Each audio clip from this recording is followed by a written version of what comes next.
तो America India के ऊपर 26% टैरिफ लगा चुका है, चाइना के ऊपर 34% और पहले का अगर 20 जोड़ लो तो 54%। और इतने नहीं, एक ऐसा आइलैंड जहाँ पे पेंगुइन्स रहते हैं, इंसान भी नहीं रहते, वहाँ पर भी 10% टैरिफ लगाया गया है। तो जैसा आपको पता होगा, अमेरिकन प्रेसिडेंट डोनाल्ड ट्रंप ने 2 अप्रैल 2025 को 90 से ज्यादा कंट्री के ऊपर टैरिफ लगा दिया है। तो आखिरकार ये टैरिफ होते क्या है? चलो एक आसान से एग्जांपल के साथ इस चीज को हम समझ लें। मान लो 2 कंट्री है, एक है कंट्री ए और दूसरी है कंट्री बी।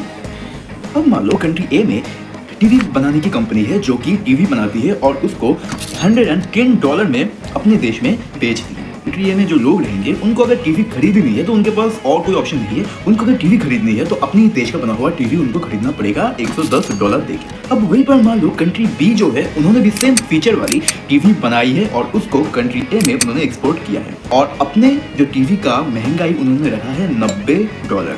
तो अब जाहिर सी बात है कि कंट्री ए के जो लोग होंगे, ज्यादातर लोग अब कंट्री ए की खुद की टीवी छोड़ के कंट्री बी की टीवी को खरीदने की कोशिश करेंगे या खरीदेंगे। तो इससे क्या होगा, कंट्री बी का जो मुनाफा होगा वो बढ़ जाएगा और कंट्री ए की खुद की टीवी की सेल्स कम हो जाएगी। तो अब इसी चीज को रोकने के लिए या इसी चीज को टैकल करने के लिए कंट्री ए ने सोचा कि चलो हम कंट्री बी के ऊपर टैक्स लगाएंगे और उनको कहेंगे कि अगर तुम हमको टैक्स पे करते हो तभी हम तुम्हारे टीवी को हम अपने देश में बेचने की परमिशन तुम्हें देंगे। तो इससे क्या होगा, अब जब टैक्स लग चुका है तो कंट्री बी भी अब $90 की टीवी को 110 या 120 या $100 में बेचेंगे, जिससे क्या होगा, उनका खुद का टीवी की जो महंगाई है कंट्री ए में बढ़ जाएगी।